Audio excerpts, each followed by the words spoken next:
Здравствуйте, друзья! Бывшие военнослужащие прекрасно знают, что в комплекте к автомату Калашникова идет штык-нож, который почему-то не отличается особой остротой. Более того, он достаточно хрупкий и может сломаться даже во время заточки. Почему же штык-нож не обладает таким, казалось бы, необходимым для холодного оружия свойством? Давайте сейчас с этим разбираться.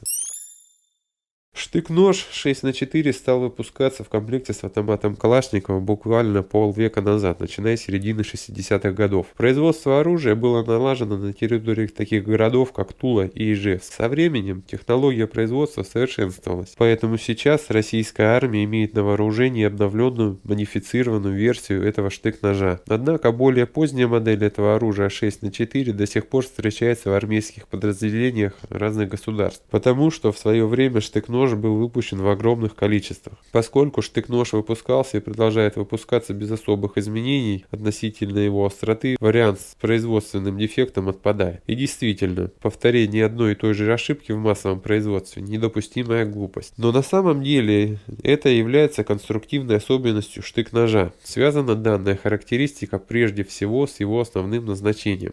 Штык-нож используется в качестве оружия при штыковом бою, а его главная функция при таких условиях – нанесение колотых ран. Ничего разрезать штык-ножом не нужно, для этого предназначены другие ножи, чья специализация заключается именно в этом. Той степени остроты, а вернее ее отсутствия, штыковому ножу вполне достаточно, чтобы проколоть необходимые объекты и нанести сопернику колотую рану. Поэтому штыковому ножу, в общем-то, сильная заостренность лезвия ни к чему, это ему попросту не нужно. Более того, чистая и направленная заточка может навредить ножу, а даже сломать его. Более того, частая и неправильная заточка может навредить ножу и даже повредить его, ведь он изготовлен из достаточно непрочной стали. Солдаты – люди изобретательные, которые могут изловчиться и использовать те или иные предметы не по прямому назначению, но зато более эффективно. Штыковой нож тоже входит в категорию таких вещей. Штык-нож для автомата Калашникова применяется в устранении природных и не только преград. Так, например, он хорошо деформирует и режет элементы проволочного забора.